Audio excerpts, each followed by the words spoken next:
Sometimes men come to me with a story they have carried within themselves for a long time and were afraid to tell. Recently, one of them sat down opposite me, lowered his eyes, and fell silent. His pause spoke louder than any words. Finally, he spoke, and I understood that there was something hidden in his heart that had long been waiting to come out. Today, I want to share his story with you. It is full of difficult confessions and unexpected twists. Here is what he told me. My name is Declan O'Rourke, and I am 67 years old. I worked as a mechanic at an agricultural machinery factory in Denver for 38 years, and I have been retired for 5 years now. I live with my wife, Myrna, who is 64 and used to be a nurse at the city hospital. We have two children, our son Kyle, 42, who works as a mechanic and is into motorcycles, and our daughter Hazel, 38, who is a cashier at a large supermarket. Hazel is married to Trent, and they have a 10-year-old daughter, Scarlett. We live in a small house in the Highlands, not far from the city center. That Saturday in early September began as usual. I woke up at 6:30 in the morning, as always. 40 years of factory work had left its mark, even after 5 years of retirement. Myrna was still asleep, so I quietly went to the kitchen and made coffee.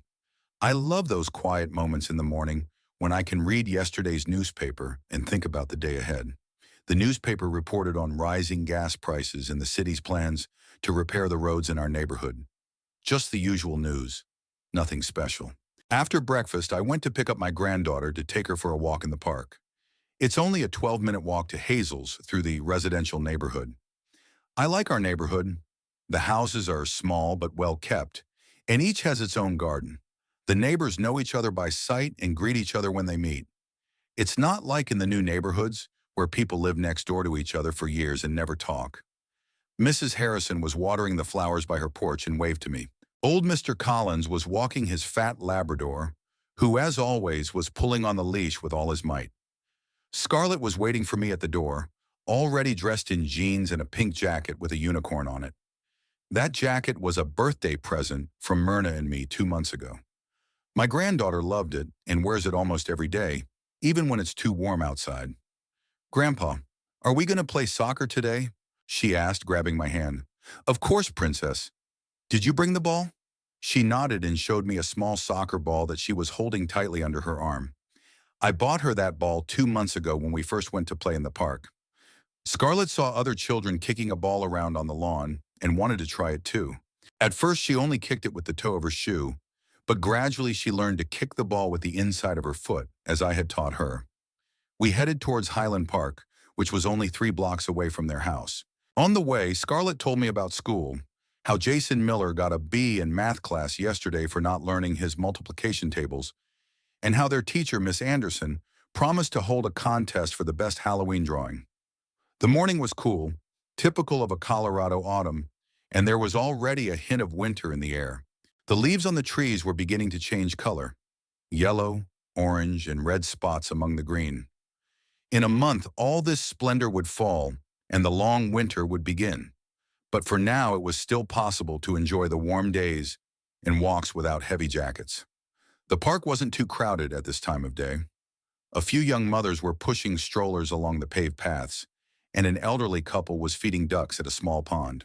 Somewhere in the distance, I could hear the voices of children on the playground and the creaking of swings. I like this park. It's not as big as City Park in the center, but it's quiet and cozy. It has everything you need: walking paths, a pond with ducks, several sports fields, and a large lawn for games. The city authorities keep it in good condition. The grass is mowed regularly, the paths are cleaned, and the benches are painted. We found a free lawn away from the paths and started playing. Scarlett was quite agile for her age, although she sometimes missed the ball, which made her giggle. She tried to repeat my movements, passing the ball with the inside of her foot, stopping it in front of her before passing it. Sometimes she did very well. "Grandpa, did you really play soccer in school?" she asked as we tossed the ball back and forth. "I did, but I wasn't very good. I liked working with my hands more than running around the field, and the coach preferred taller, faster guys. Dad says sports are stupid, that it's better to do something useful." I grimaced. Trent really did have a habit of making categorical judgments about everything. However, lately he had become somewhat nervous and distracted. Hazel complained that he didn't sleep well, was constantly thinking about something and making plans. What does your mom say about sports? Mom says it's good for your health and that I need to move more, not just sit on my tablet. Mom's right. Movement is life. We spent about an hour and a half in the park. Scarlett was tired, her cheeks red from running, and we slowly made our way back. She told me about her math teacher, who according to her was too strict and gave too much homework, and about her new friend Emma, who had recently moved from California and knew how to do very pretty braids. She also complained that the boys in her class were acting silly and constantly pulling the girl's hair. Fight back, I advised. Grandpa, Scarlett protested. Mom said you're not allowed to fight. Well, then tell your teacher. Let her talk to them. I already did. She said the boys pull the girl's hair because they like them. That's nonsense, I muttered. In my day, they got a slap on the back of the head for that. When we approached Hazel's house, I heard voices coming from the kitchen. Through the open window, I could hear my daughter and son-in-law talking. The tone was tense, and I involuntarily slowed my pace. I don't like to interfere in family matters, but when it comes to my daughter and granddaughter, I always listen carefully. Grandpa, let's hurry, Scarlett said, but I stopped at the porch. Wait a minute, Princess. Let Grandpa catch his breath. Trent's voice sounded agitated and a little irritated. Hazel, this is our chance. Opportunities like this don't just come along. I've been studying the market for 6 months, talking to people. But $25,000? My daughter's voice was quiet and concerned. That's a lot of money, Trent. We don't earn that much in a year. I've done the math. A used appliance store in that neighborhood is sure to be a hit. See for yourself. People are always looking for cheap TVS, refrigerators, washing machines. And I know suppliers who give good prices. Plus, the repairs aren't complicated. Mostly cleaning and replacing small parts. What if it doesn't work out? What then? It will work out. I'm not stupid. I've calculated everything and studied the competition. There's only one second-hand appliance store in that area, and it's not doing well. The owner's old, there's no advertising, and the products aren't cleaned. I frowned. Trent had tried various get-rich-quick schemes more than once. 2 years ago, he sold some kind of dietary supplements online, buying them in bulk and reselling them on his website. Then he tried selling used cars, also online. None of this made him a lot of money, but he didn't lose much either. But a loan of $25,000 is serious. Scarlett tugged at my sleeve. Grandpa, I want to show Mom how I scored a goal today. Right away, Princess. We climbed the porch steps and entered the house. Hazel and Trent were sitting at the kitchen table, some papers and an open laptop in front of them. My daughter looked tired with dark circles under her eyes, while my son-in-law, on the contrary, was excited and nervously fiddling with a pen. There were 2 half-finished cups of coffee on the table. Hi, Dad, Hazel said, getting up to hug Scarlett. How was your walk? Mom, I scored 2 goals against Grandpa, her granddaughter announced happily. And I learned how to stop the ball with my foot, like the professional soccer players. Well done. Go wash your hands and get changed, then tell us more. Scarlett ran off to her room, and I stayed in the kitchen. Trent stood up and held out his hand to me. Declan, how are you? You look great. Sports are great. Thanks. How are you? I see you're discussing something important. Hazel glanced at her husband, and he nodded. It was clear that they were discussing whether to let me in on their plans. Actually, Dad, we wanted to talk to you about something. Trent has a great opportunity to start his own business. Trent immediately perked up and pulled his laptop closer to him. Imagine, Declan, a store selling used appliances. I found a great space on Colfax Avenue, and the rent is quite reasonable, $800 a month. And the demand for cheap appliances is huge right now. The economy isn't so stable. People are saving money, but they can't live without a refrigerator or a TV. And how much will it cost? I asked, even though I had already heard the figure through the window. $25,000 for the down payment, setting up the premises and purchasing the first batch of goods. The bank has already approved the loan. All the documents are ready. All that's left is to sign. Trent turned his laptop toward me. The screen displayed a table with figures, estimated expenses and income, a business development plan. Everything looked very neat and professional, but I knew that pretty tables don't guarantee success. I sat down on a chair and looked closely at the documents. Bank papers always look solid and impressive, but they often hide unpleasant surprises. A loan agreement, income statements, a 20-page business plan. Do you have any experience in sales? Well, I sold electronics at Best Buy for 3 years, Trent said, a little embarrassed. Plus, I worked at an online auto parts store for a year. And besides, it's not rocket science. Buy low, sell high. Working in a store and running your own business are two different things. There, the goods were delivered to you, and customers were brought in by advertising. Here, you have to do everything yourself. I understand, but I have a plan. Advertising in local newspapers, flyers in mailboxes, plus word of mouth. If you repair equipment well, customers will recommend you themselves. Where will you get the goods? I have contacts.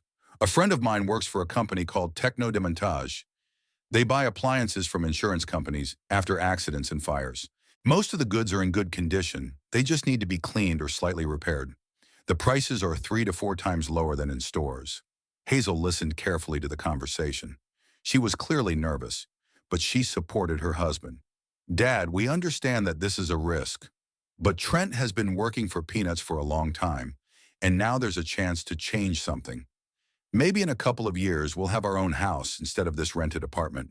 I was silent, thinking about what I had heard. Of course, everyone has the right to try to improve their life. When I was young, I dreamed of starting my own business.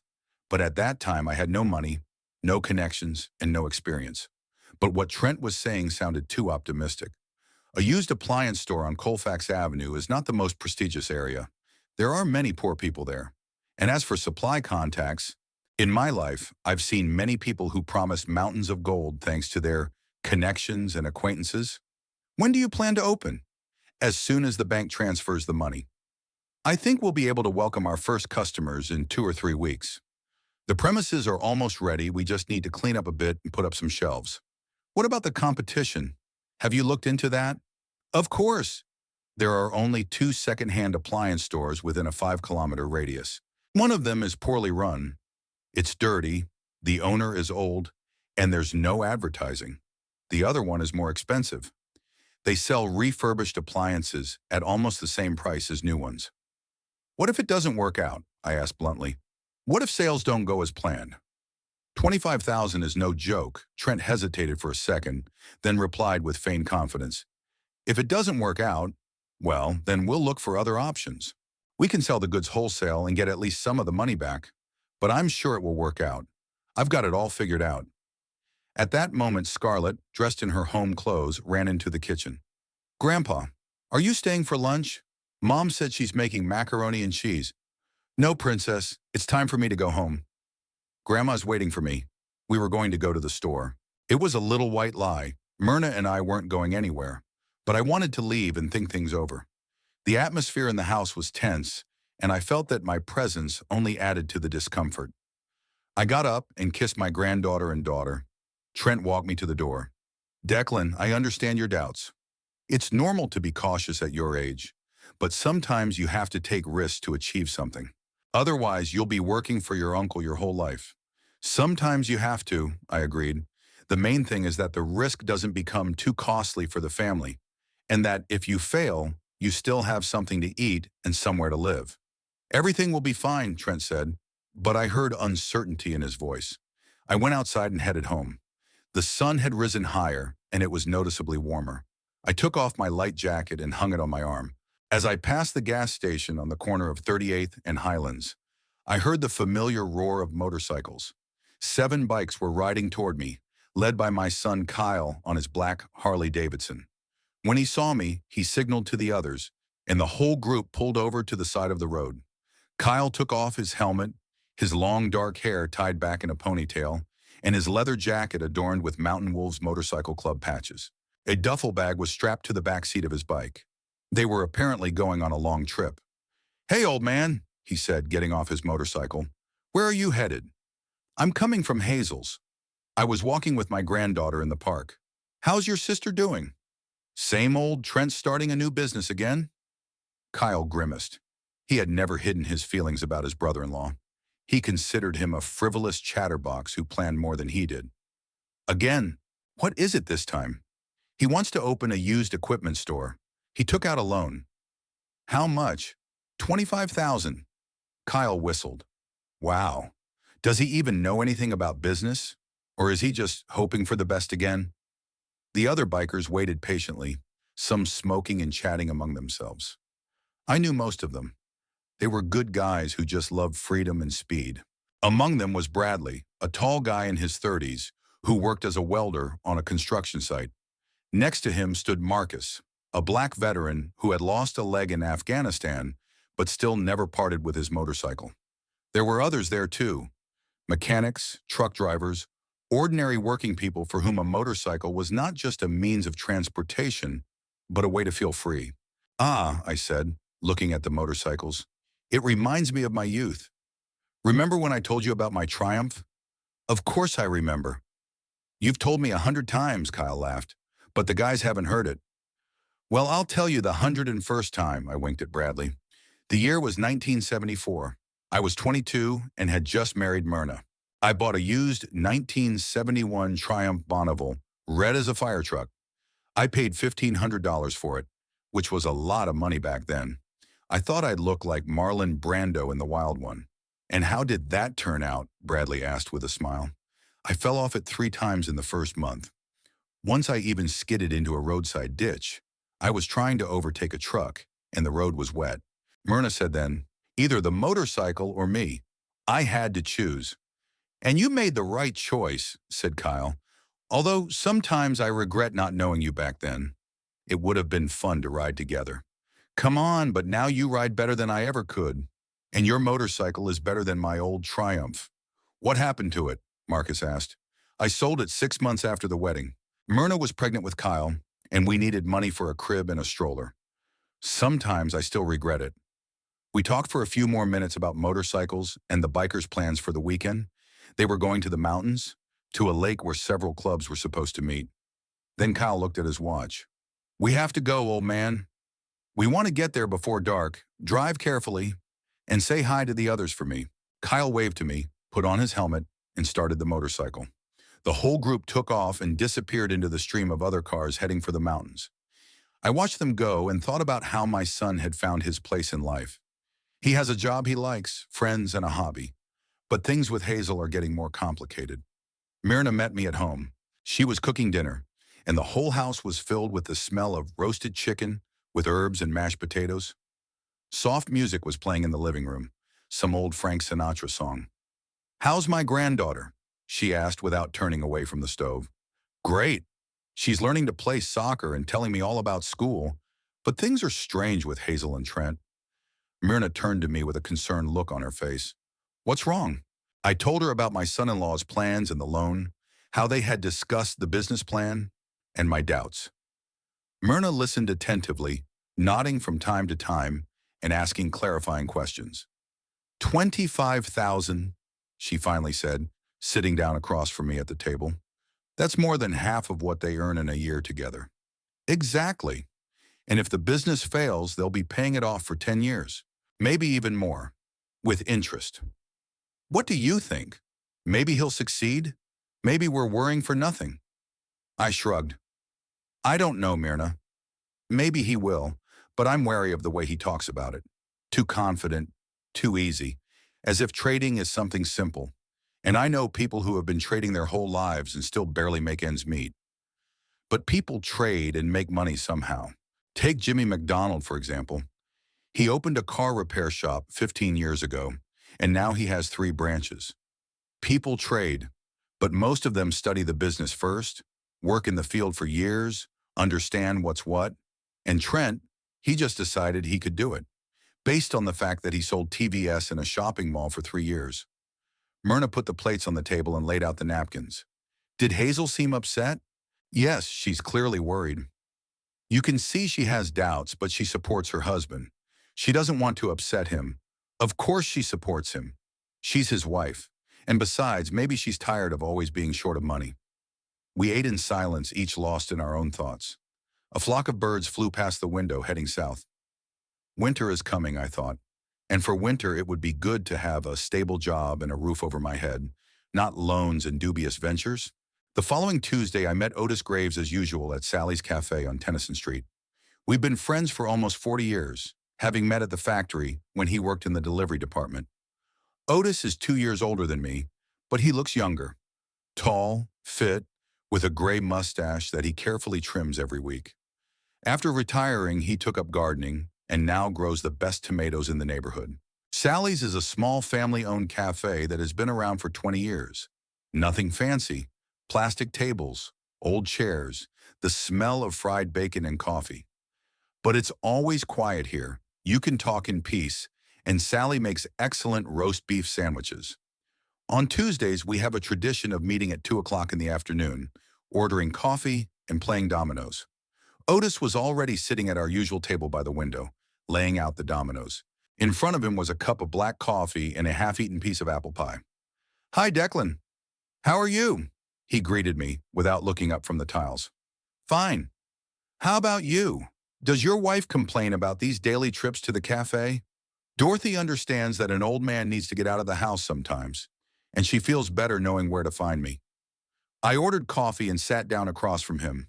Otis had already mixed the tiles and began dealing them out, 7 to each of us. We play by simple rules without any special tricks.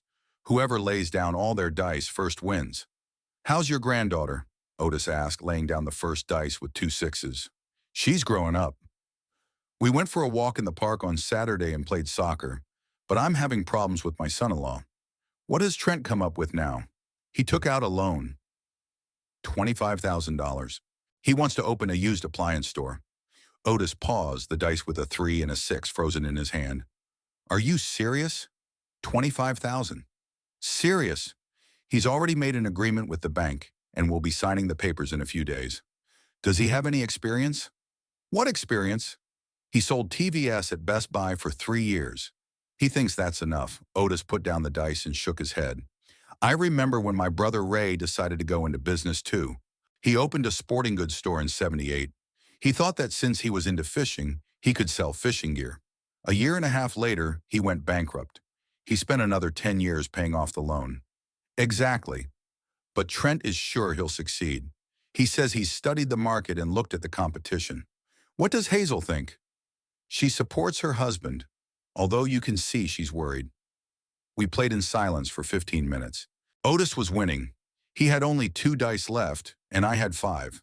But I was more preoccupied with thoughts of my son-in-law than with the game. "You know what?" I said suddenly.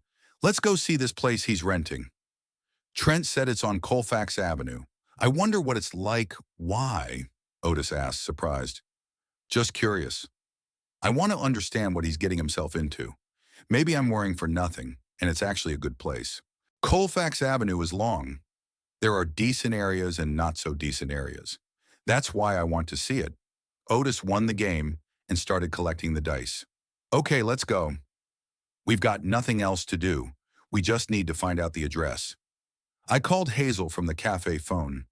I explained that I wanted to see the place to better understand Trent's plans.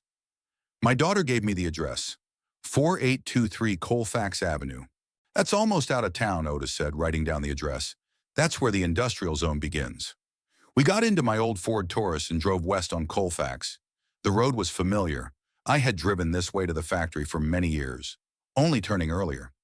At first, we drove through the central part, past shops, restaurants, and office buildings. But the further west we went, the poorer the neighborhoods became. Abandoned houses, junkyards, and warehouses appeared. "I don't like this road," Otis said, looking at the buildings passing by. "Too many empty storefronts." "I don't like it either. Look, half the stores are closed." We drove past several shopping centers that were clearly not experiencing their best times. The large parking lots were half empty, and many storefronts were covered with newspapers or plywood. One building had a "for rent" banner with a phone number. "Here's our address," Otis said, pointing to a long, single-story building on the right. I pulled over to the curb and turned off the engine. We got out of the car and walked closer. The building really did look like an old warehouse. Brick walls, flat roof, large windows, some of which were boarded up. Next to it was a car repair shop, which also looked abandoned, and a used auto parts store. "Fun place," Otis muttered. The space Trent was going to rent was at the end of the building. An old sign reading "Electronics and Appliances" hung above the entrance, but the letters were peeling and half the words were illegible. The display window was covered with old newspapers on the inside. Looks like someone used to sell appliances here, I remarked. And then closed down. The question was, why? We walked around the perimeter of the building. At the back was a small courtyard littered with trash and rusty metal. The fence was crooked, and some sections had fallen down. In the corner of the courtyard stood an old car without wheels, overgrown with grass. "Declan, are you sure Trent saw this place?" Otis asked. "He said he did, but maybe he only saw it from the inside." We returned to the entrance. The door was locked, but there was a hole in the glass, covered with tape. We could see inside through it. The room was quite large, probably about 150 square meters, but it looked neglected. The walls needed painting, the floor was dirty, and old fluorescent lights hung from the ceiling, half of which didn't work. "It'll need serious renovation," Otis said, "and that means extra costs." I wonder if Trent factored that into his calculations. We stood there for a few more minutes looking around. There wasn't much traffic on the road, mostly trucks and old cars. There were almost no pedestrians. The nearest bus stop was about 200 meters away, and it didn't look very appealing. Broken glass, graffiti-covered walls. "You know what worries me the most?" I said, returning to the car. "What?" "If they used to sell appliances here and closed down, it means there's no demand. Or the competition is too strong. Or the owner just didn't know how to sell." "Maybe. But anyway, it's not a very good location." We got in the car and drove back. On the way, Otis told us how his nephew had tried to open a car wash in a similar neighborhood and also went bankrupt. According to him, the main problem was that people in such neighborhoods prefer to save money on everything, even car washes. "And appliances are a special kind of product," he added. "People don't buy them every day, and when they do buy them, they want to be sure they won't break down in a month." Exactly. And who would trust the quality of appliances bought in a place like that? When we got back to the city, I decided to stop by Hazel's. I wanted to talk to her about what we had seen. Maybe she didn't know what the place looked like, and it was worth telling her. Trent wasn't home. Hazel said he had gone to the bank to sign the final documents. Scarlett was doing her homework at the kitchen table, diligently writing out letters in cursive. Her daughter looked tired but tried to smile. "Dad, how are you?" "You're home early today. Just running some errands with Otis." "Hazel, can I talk to you?" "Sure. Scarlett, go to your room and finish your homework." "But Mom, I'm almost done." "Go on, sweetie. You can finish later." Her granddaughter gathered her notebooks with a frown and went to her room. Hazel sat down across from me and poured tea from the teapot. "What did you want to talk about?" "Otis and I went to look at the place Trent is thinking of renting today." "What did you think?" Her daughter's voice sounded wary. "Hazel, it's a very bad location. The neighborhood is run down, the building is old, and it's surrounded by warehouses and junkyards. Who's going to go there to buy equipment?" My daughter frowned. "Dad, why did you go there?" "Did Trent ask you to?" "No, he didn't. But I'm worried about you. $25,000 is a lot of money." "We understand that, but Trent has thought it through. He says that it's in areas like this that people are looking for cheap appliances." "Hazel, I've worked with ordinary people my whole life. Yes, they're looking for cheap stuff, but they also want quality goods. And who's going to believe in the quality of equipment bought in a dilapidated warehouse? You don't even know what the store will look like after the renovation. I know how much the renovation will cost, and I doubt Trent has included those expenses in his business plan." Hazel stood up and began pacing nervously around the kitchen. "Dad, I don't understand what you want from us. We live from paycheck to paycheck.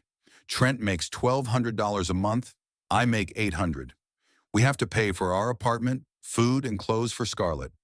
We never have enough money. I understand." "No, you don't." Her daughter's voice grew louder. The conversation was taking an unpleasant turn. Hazel was clearly upset, and my words only annoyed her more. "Hazel, please calm down. I don't want to argue with you." "Then support us, or at least don't interfere." "I'm not interfering with anyone. I'm just expressing my opinion." Scarlett appeared in the room with her unfinished handwriting exercise in her hands. "Mommy, why are you yelling?" "We're not yelling, sweetie. We're just talking." "Grandpa, are you not going to take me for walks anymore?" asked his granddaughter fearfully. "Of course I will, Princess. Mom and I are just talking about grown-up things. Hazel took her daughter by the hand. Scarlett, go to your room. Grandpa and I will be done soon. When her granddaughter left, an awkward silence hung in the air. Hazel stood by the window, looking out at the street. I could tell she was upset, but I didn't know how to fix the situation. Hazel, I don't want to upset you. It's just what, Dad? She turned to me with a tired expression. You just don't believe in us? It's not about belief, it's about reality. And the reality is that we're tired of living in poverty. If there's a chance to change that, we're going to take it. Even if that chance could make things worse, it can't get any worse, Dad. It can't. She said it with such bitterness that I felt a twinge in my heart. Were things really that bad for them? Or was it just emotion? Hazel, if you need help. We don't need help, she replied sharply. We need support, and we don't have it.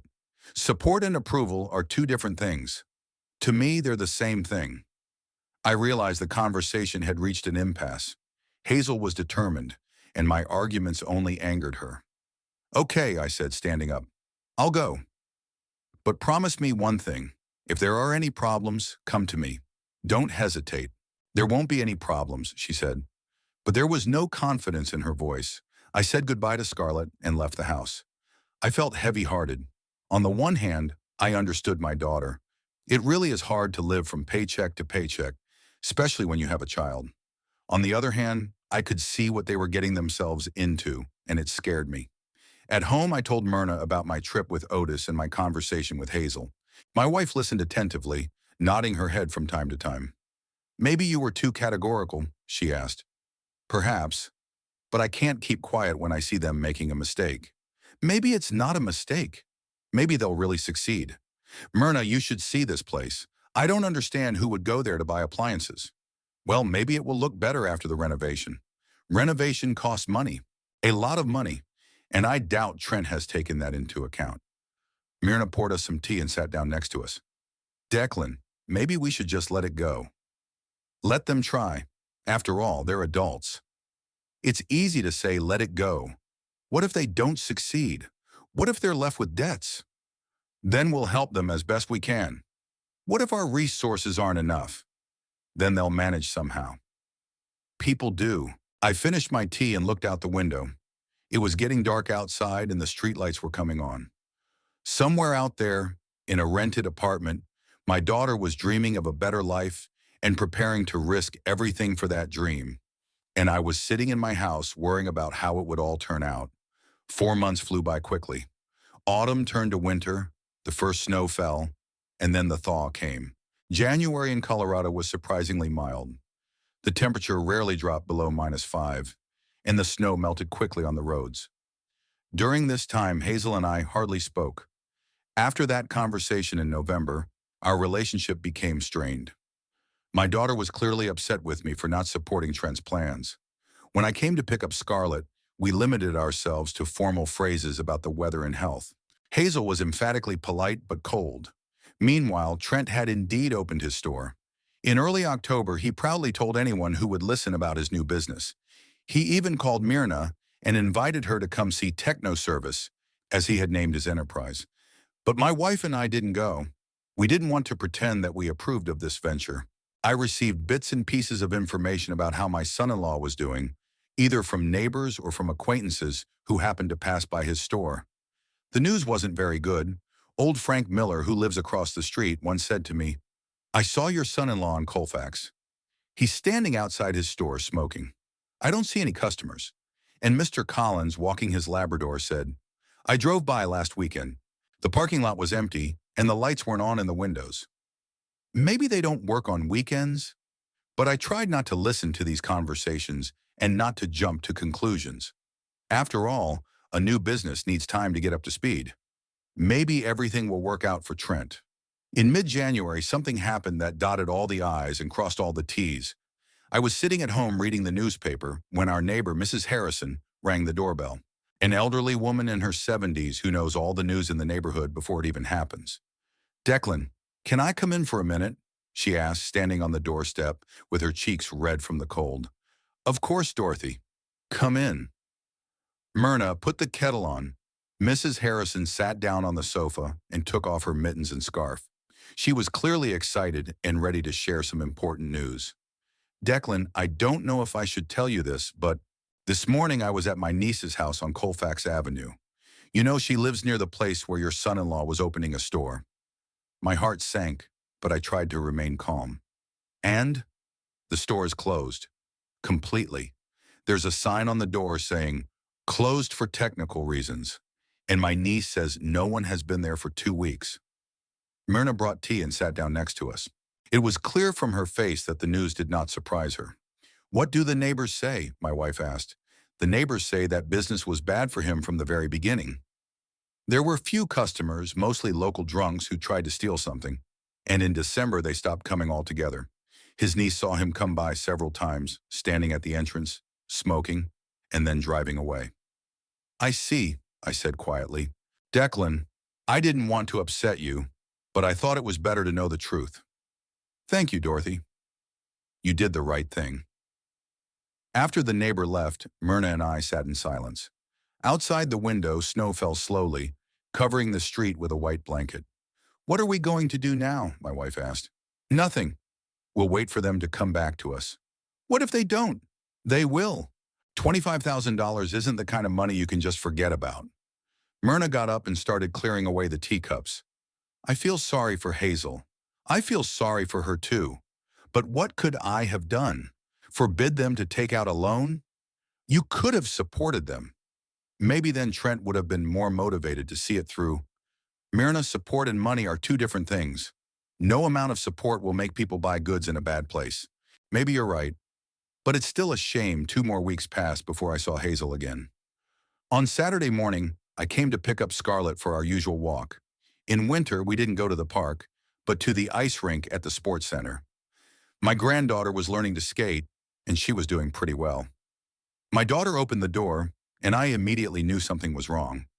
Hazel looked terrible, pale with dark circles under her eyes, and she had lost weight. Her hair was unwashed and tied back in a messy ponytail. "Hi, Dad," she said quietly. "Hi. Is Scarlett ready?" "She's in her room getting ready." "Dad, can we talk?" "Of course." We went into the kitchen. There were some documents, bills, and letters from the bank on the table. Hazel sat down and covered her face with her hands. "Dad, we have a problem," she said without looking up. "I know about the store." "How?" "The neighbors saw it. They say it closed." Hazel raised her head, and I saw that her eyes were red from crying. "Yes, it closed. 2 months ago. Trent tried to do something for another month, but it didn't work out." "What exactly happened?" "There were no customers. None at all. In the first month, we sold $800 worth of appliances. That didn't even cover the rent." "Where did you get the merchandise?" "From that acquaintance Trent mentioned." It turned out that the appliances were in much worse condition than promised. Half of them didn't work at all, and the rest needed serious repairs.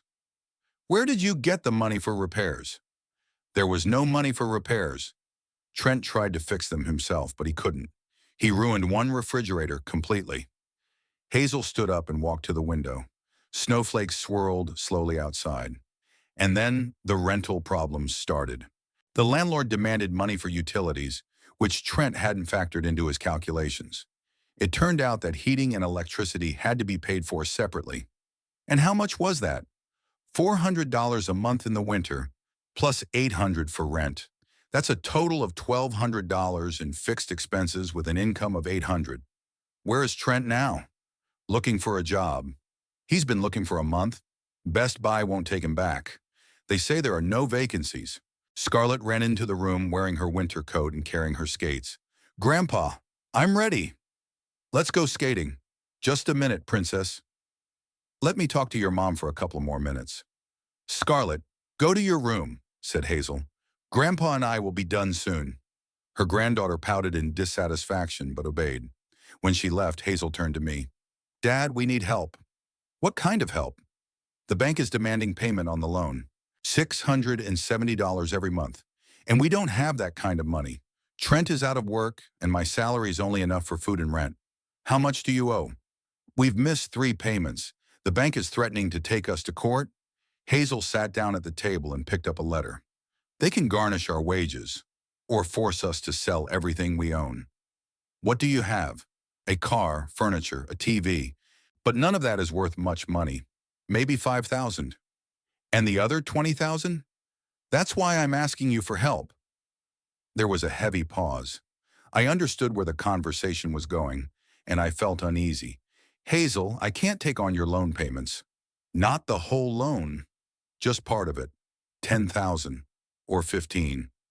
I don't have that kind of money. Dad, you have a house. You can use it as collateral. I shook my head. Hazel, I'm 67 years old. I can't take out a loan against the house where I live with my mother. But this is an emergency of your own making. The words came out before I had time to think. Hazel turned even paler. She stood up and began pacing around the kitchen. Her hands were shaking. Dad, you understand what will happen if the bank takes us to court, don't you? They'll garnish my wages. We won't be able to afford this apartment. We'll have to move to some dump. I understand, and I'm very sorry, but I can't solve your problems with my savings. What savings? My savings are the house. It's the only thing your mother and I have. Hazel stopped and looked at me with an expression I had never seen on her face before. It was a mixture of despair, anger, and disappointment. I see, she said slowly. So strangers at the bank are more important to you than your own daughter and granddaughter. It's not about importance. It's about responsibility. You took out a loan without asking my opinion. Now you want me to pay for it. At that moment, her granddaughter ran into the kitchen again. Mom, what's wrong? Why are you shouting? Scarlett, go to your room, Hazel said sharply. But Mom, go to your room, I said. The girl looked at us fearfully and ran to her room. Hazel covered her face with her hands and began to cry. Hazel, please calm down, I said more gently. Let's think about what we can do. Maybe there are other options. What options? She sobbed. We've thought of everything. Trent's parents live in another state and are barely making ends meet themselves. There's no one else to help. Have you talked to the bank? Maybe they'll agree to restructure the debt. We've talked to them. They're willing to lower the monthly payment to $400, but then the loan will be spread out over 15 years. That's better than bankruptcy. $400 every month for 15 years? We'll be penniless until Scarlett grows up, but you'll be able to rent an apartment and buy food. What about clothes? What about our daughter's education? What about medical care if someone gets sick? Hazel wiped her tears and looked at me. Dad, this is my last request. Help us. If not with money, then at least with a guarantee. The bank will agree to better terms if we have a guarantor. Hazel, a guarantee means that if you can't pay, I will. We will pay. Trent will find a job, and we will pay. What if he doesn't? Or what if he finds one but wants to go back into business? He won't. He's learned his lesson. Hazel, I can't risk the house. I'm sorry, but I can't. Her daughter's face changed. The tears dried up and were replaced by an expression of cold anger. I understand, she said quietly. So we're strangers to you. Hazel went to the door and called to her daughter. Scarlett, come here. Her granddaughter appeared in the doorway with tear-stained eyes. Mommy, are we going skating?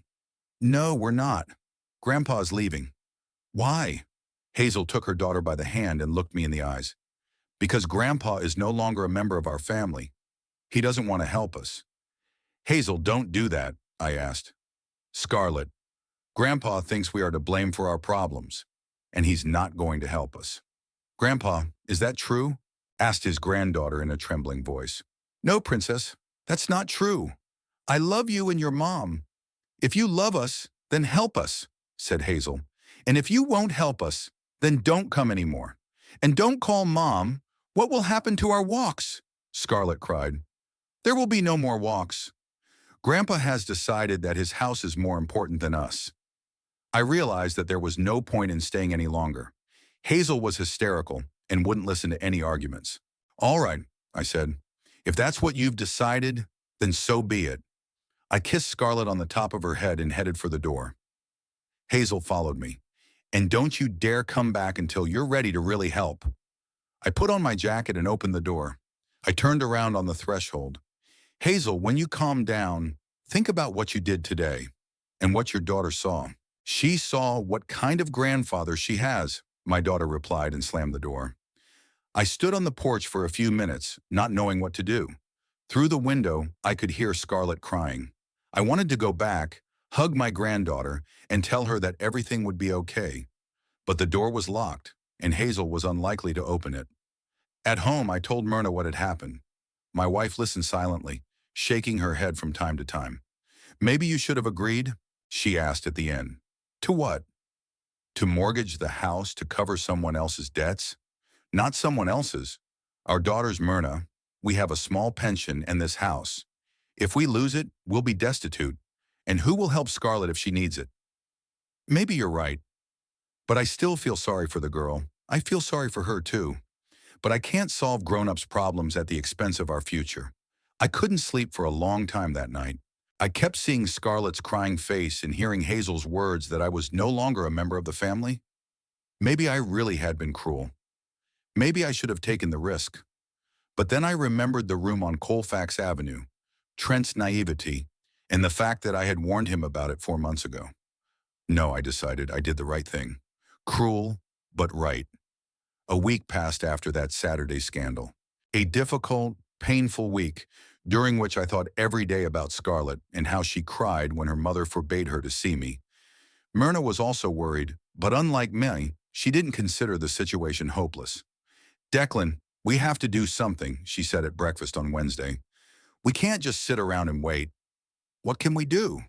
Hazel made it clear she doesn't want to see me. She was upset. People say a lot of unnecessary things when they're in that state. I don't think it was unnecessary. She really does blame me for their problems. Myrna put down her coffee cup and looked at me. Maybe she's right. Maybe we really should help. Myrna, we've already discussed this. I can't risk the house. Then let's at least try to talk to her. Maybe we can find some kind of compromise. She won't talk to me. She'll talk to me. I didn't refuse to help. After much persuasion, I agreed to let Myrna call Hazel. My wife waited until evening, when our daughter came home from work, and then dialed the familiar number. I sat nearby and could only hear one side of the conversation, but that was enough to understand how things were going. Hazel, hi, it's Mom. Yes, I know what happened. No, he didn't ask me to call. Honey, let's talk calmly.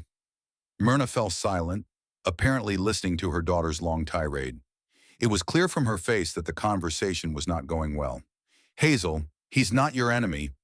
Of course, we're worried, but you have to understand, we don't have that kind of money either. Another pause. Myrna shook her head and gestured to me that things were not going well. How's Scarlett? Is she asking about her grandfather? I see. Hazel, maybe we could meet and talk without emotions getting in the way. My wife took the phone away from her ear and looked at it. Apparently, our daughter had hung up. What did she say? I asked. She said that, until you change your mind, there's nothing to talk about. And that Scarlett now understands what kind of grandparents she has. Is that all? That's all. She hung up. I felt my heart sink. Hazel was clearly turning her daughter against us, and that hurt the most. The next day, Myrna tried again. She called in the morning, before Hazel had left for work. Hazel, please don't hang up. I want to talk about Scarlett. Yes, I understand you're angry, but the girl isn't to blame for anything. This conversation was even shorter than the previous one. Hazel said that Scarlett was doing just fine without us and hung up again. Maybe we should go see them, suggested Myrna. And then what? Stand at the door until she opens it? That won't help. How about writing a letter? Myrna, the problem isn't the method of communication. The problem is that Hazel wants one thing, for me to pay their debts. And I can't do that. Kyle came to see us on Friday evening. He showed up unannounced, parked his motorcycle on the porch, and knocked on the door. He looked gloomy and clearly worried about something. Hi, he said, taking off his leather jacket. Can we talk? Sure, son. Sit down. Mom will make some tea. Kyle sat down at the table and rubbed his face with his hands. It was clear he'd had a rough day. I went to see Hazel yesterday, he said without preamble. How is she? Bad, very bad. She looks like a ghost. She's lost 10 kilos, and Trent is completely lost. Did you find a job? Yes, I'm a loader at the supermarket, $1,000 a month, but it's temporary until he finds something better. Myrna brought tea and cookies and sat down next to us. "How's Scarlett?" she asked. "Scarlett asks about you, especially about Grandpa. Hazel tells her you don't want to talk to them anymore." "That's not true," Myrna snapped. "I know it's not true. I tried to explain it to her, but she won't listen." Kyle took a cookie but didn't eat it, just crumbled it in his hands. "Dad, I understand your position. It really is crazy to risk your house at your age. But Hazel doesn't understand that. To her, you just abandon them in their time of need." "What was I supposed to do?" "I don't know. Maybe find some kind of middle ground." "What middle ground?" She asked for $20,000 or a guarantee. I can't give her either. "How about helping her out a little? 5,000? 10? "Kyle, 5 or 10,000 won't solve the problem. They need to pay off the entire debt or the bank will still take them to court." My son finished his tea and leaned back in his chair. "You know what bothers me the most? That this could have been avoided if Trent hadn't been such a stubborn idiot." "Kyle, don't," said Myrna. "What's done is done." "No, Mom, I have to." I tried to talk him out of it too. I visited them in September, after he had already signed the lease. I told him it was risky, that it would be better to work for another year or two to gain experience. And what did he say? The same thing he said to you, that he had everything figured out, that he knew the market. He even got offended when I suggested we go see the place together. "Did you go?" "Yes, I did. Once in October." "Dad, you've seen that place. Even I was afraid to ride my motorcycle there. It's not a nice neighborhood." Kyle stood up and walked over to the window. "The most upsetting thing is that Hazel knew it was a bad deal. I could see it in her eyes, but she supported her husband because he promised her a better life. And now they have a debt of $25,000 and no prospects of paying it off. The bank has already sent a warning about possible legal action." "I know," Hazel told me. "And you know what else? Trent blames you for everything." "Me?" "You. He says that if you had supported them from the beginning, things would have worked out. That you jinxed them, that's nonsense." "Of course it's nonsense, but Hazel believes it, or pretends to believe it." Kyle returned to the table and looked at me. "Dad, I'm not asking you to change your mind, but maybe we should at least try to make peace with them. Find some way to communicate despite everything." "How?" "Hazel doesn't want to talk through Scarlett. The girl misses her grandfather. Maybe if you came to her school." "Kyle, that will only complicate things. Hazel will think I'm turning her granddaughter against her." "What about through me? I'll take Scarlett for the weekend and bring her to you." "Hazel won't allow it." "She will. I already talked to her. She agreed that her granddaughter needs to spend time with her Uncle." Myrna perked up. "Really?" "She agreed." "She agreed. But on one condition, no talk of money or loans, and no attempts to change her mind." "Okay," I said. "So be it." Kyle left late in the evening, promising to bring Scarlett over the following weekend. I felt a little better. At least I would get to see my granddaughter. On Tuesday, as usual, I met Otis at Sally's Cafe. My friend noticed my bad mood even before we started playing dominoes. "What's with the long face?" he asked, laying out the tiles. "You look like you're at a funeral." I told him about the argument with Hazel, the demand for money, and how my daughter had forbidden my granddaughter from communicating with me.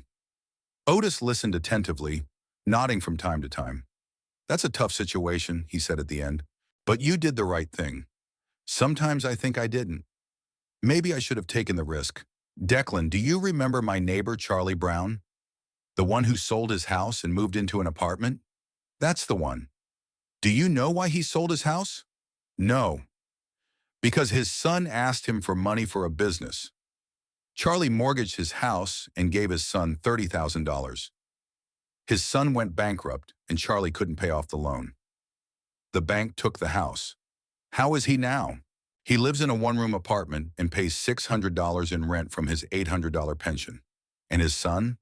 His son found a new job, bought a car, and is living a normal life. He doesn't even think about his father's house." "I see. That's why you did the right thing. Helping your children is one thing. Risking your own home is quite another." We played dominoes for an hour. Then Otis suggested we go for a walk. The weather was pretty good for February. 3 degrees, sunny, the snow had melted. By the way, he said, as we walked down Tennyson Street, I was at the store by the mall yesterday. There are ads on the bulletin board there.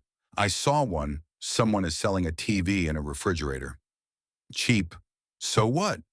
Well, I thought maybe your daughter was selling off her belongings, getting ready to move. What do you mean? Well, if the bank is taking legal action, they usually give people advance warning. Maybe they've already received official notification. My heart sank. I hadn't thought about it, but Otis was right. If the bank was really preparing for legal proceedings, then Hazel could have received official documents. Otis, when did you see this ad? Last night, but it's not necessarily them. There are lots of ads and lots of people.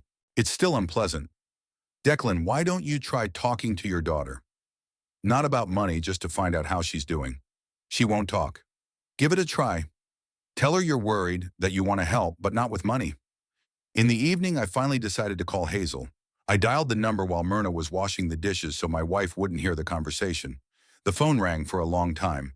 Then my daughter answered in a tired voice. Hello? Hazel, it's Dad. Pause. I thought she was going to hang up. What do you want? She asked coldly. I wanted to know how things were going. How Scarlett was doing. Things are bad. Scarlett is fine. Hazel, I heard that you might be selling things. Where did you hear that? It doesn't matter. Is it true? It's true. We're selling everything we can. We're preparing for court. When is the court date? In a month, unless we pay the entire amount before then. How much is it now with interest? $27,800. The amount was even more than I thought. Hazel, where will you live if what? If the bank takes us to court? I don't know. We'll find something cheap, or we'll go to Trent's parents in Texas. Texas? What choice do we have? We can't afford anything here. Hazel, it's not that I don't want to help. Don't, Dad. We understand. Goodbye. She hung up, and I was left sitting there with the dead phone in my hands. The situation was even worse than I had imagined. A month until the trial, plus a possible move to another state. That meant I could lose not only my daughter, but also my granddaughter. Who were you talking to? Myrna asked, drying her hands with a towel. Hazel, things are really bad for them. I told my wife about the conversation and that they might be moving to Texas. Myrna listened with growing concern. Declan, maybe there's something we can do. Not pay off the entire debt, but at least help with the move. Myrna, if they move to Texas, the move is the least of their problems. But we won't see Scarlett anymore. We won't, and that's the worst part. My wife sat down next to me and took my hand. Declan, I understand that you're afraid of losing the house, but maybe it's worth the risk, at least partially. Myrna, if we give them $10,000, it won't solve the problem. And if we give them $27,000, we risk losing our own home. What if we take out a loan for less than the full amount? $15,000. And then what?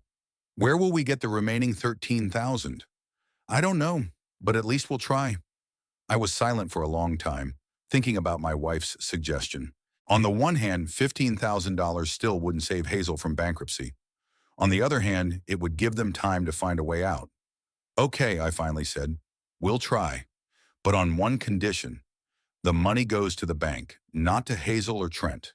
Straight to the bank to pay off the debt. Agreed. And no guarantees for the remaining amount. Agreed?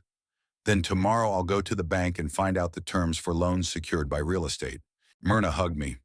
Thank you, Declan. I know this is hard for you. I just hope we don't regret it. That night I lay awake for a long time, wondering if we had made the right decision. $15,000 is a lot of money for our budget. But on the other hand, this is my daughter and granddaughter. Maybe it was really worth the risk, or maybe it would only delay the inevitable, and in 6 months we would find ourselves in the same situation, only with 2 loans instead of 1. In the morning, I decided to talk to Kyle first. I called him at work and asked him to come by in the evening. Is something wrong? My son asked anxiously. No, I just want to ask your advice. It's about Hazel. I'll come by after work. By evening, I had changed my mind several times. Sometimes it seemed like we needed to help. Other times, like it was a waste of money. Myrna was also nervous, but she tried to support the decision. When Kyle arrived, I told him about my conversation with Hazel and our decision to take out a loan for $15,000. My son listened attentively, then was silent for a long time. "Dad," he finally said, "I understand that you want to help, but I'm afraid it won't help." "Why?" "Because the problem isn't money. The problem is Trent. He hasn't changed. He still thinks that circumstances are to blame for everything, not his decisions." "What do you suggest?" "Nothing. I'm just not sure it's worth risking your money on someone who doesn't want to take responsibility for his actions." "But it's not just about Trent. It's about Hazel and Scarlett." "I know. That's why I'm torn. On the one hand, I want to help my sister. On the other hand, I realize that the money could just disappear." We talked late into the night, but we still couldn't come to a definite conclusion. In the end, Kyle said, "Decide for yourselves. I'll support whatever decision you make. Are you still bringing Scarlett for the weekend?" "Of course." That's what we agreed on. After our son left, Myrna and I discussed everything again. We decided to postpone the trip to the bank for a week. We'll see how the meeting with Scarlett goes. Talk to her, find out how things are at home, and then we'll make a final decision. Exactly 1 week had passed since that scandal at Hazel's house when she forbade Scarlett from communicating with me. 7 days that dragged on like 7 months. Myrna and I lived in suspense, waiting every day for news about what was happening with our daughter and granddaughter, but there was complete silence. During that week, I still couldn't bring myself to go to the bank for a loan secured by the house. Every morning I would get ready and then put it off. Myrna didn't insist, seeing how I was struggling with this decision. Kyle didn't call either. He probably understood that it wasn't worth rushing things. We lived in a strange state of limbo, as if time had stopped. I went about my usual business, reading the newspaper, meeting with Otis, helping Myrna with the housework. But my thoughts kept returning to my daughter and granddaughter. What was happening to them? How were they coping? Had Trent found a permanent job? Had the bank taken legal action? On Monday evening, March 7th, Myrna and I went to bed early. It was a cloudy, rainy day, and the mood was gloomy. My wife tossed and turned for a long time, then fell silent. I lay there listening to the wind howling outside the window and the rain tapping on the glass. Around 2 in the morning, I was awakened by a knock on the door. At first, I thought it was the wind slamming the gate, but the knocking continued, insistent, uneven. I got up, threw on my robe, and quietly went downstairs so as not to wake Myrna. "Who's there?" I asked, approaching the door.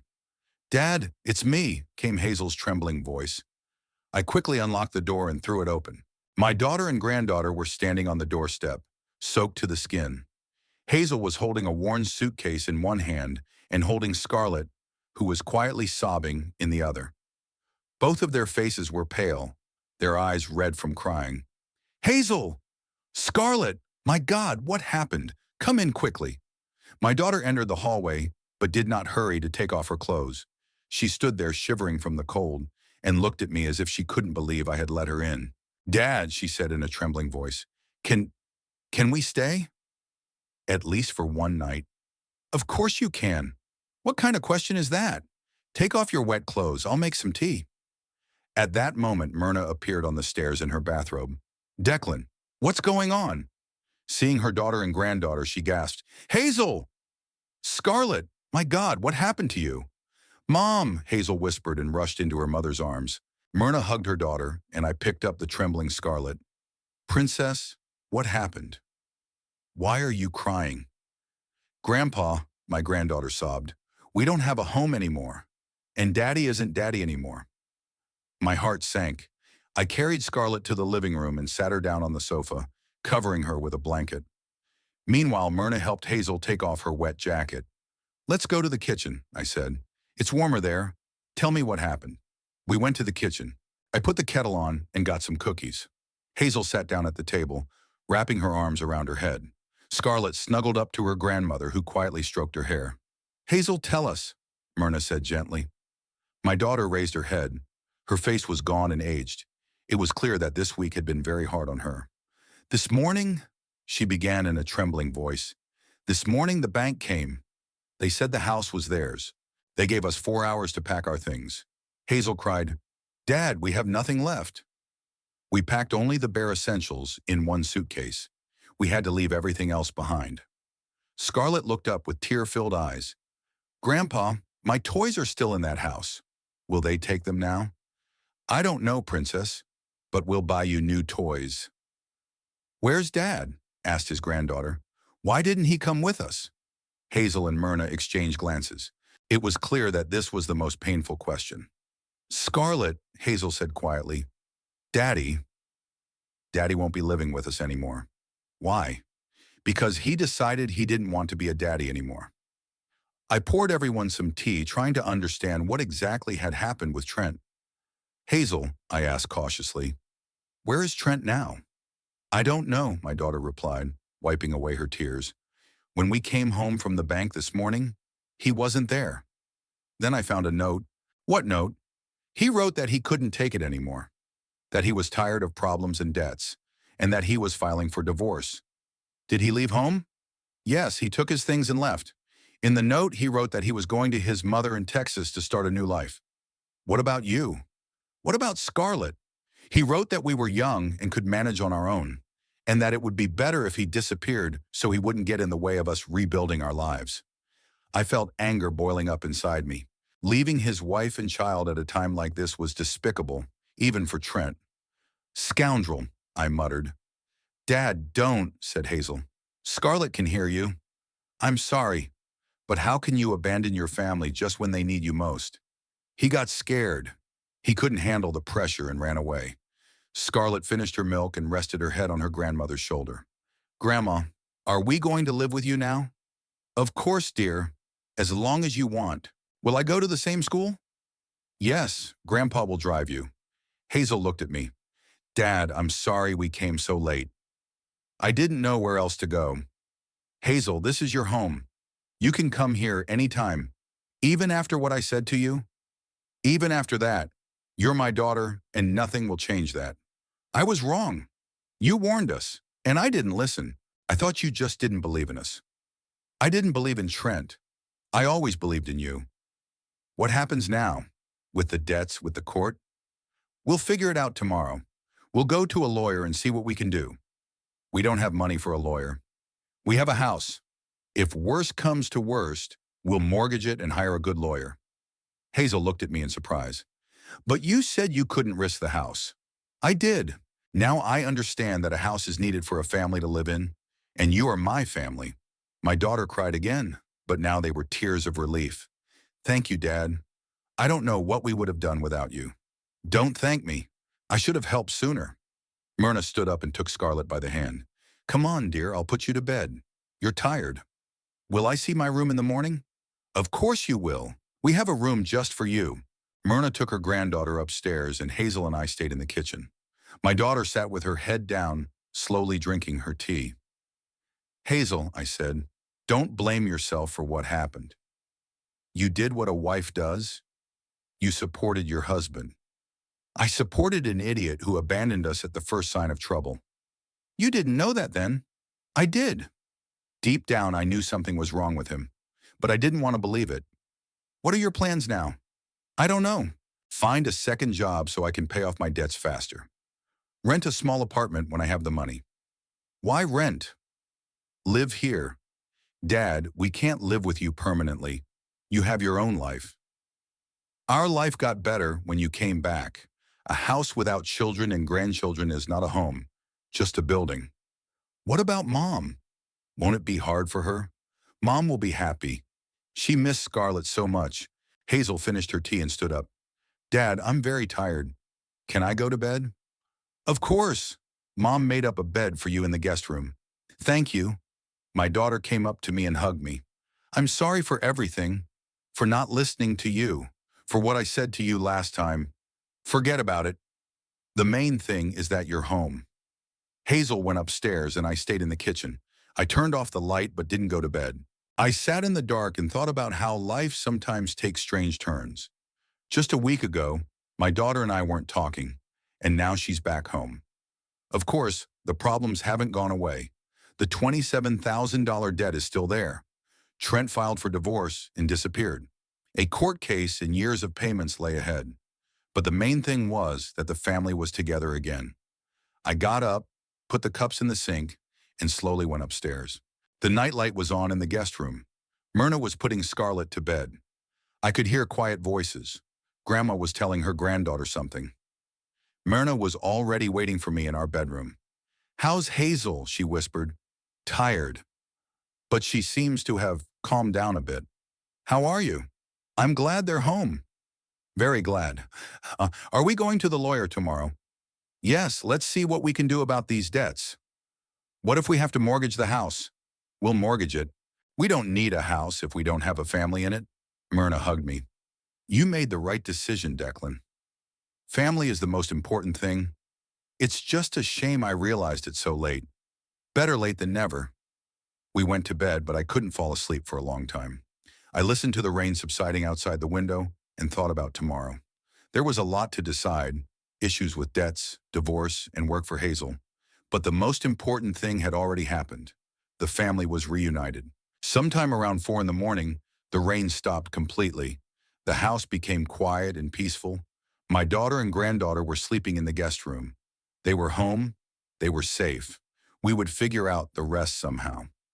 I closed my eyes and finally fell asleep, realizing that our family had to start over. But we would start together. And that was the most important thing. When the story ended, I shared 3 thoughts.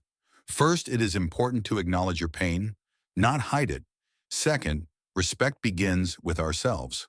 Third, sometimes life gives you a second chance, but it is up to each of us to decide whether to take it or not. What about you? What would you do? Write your opinion and tell us where you are listening from.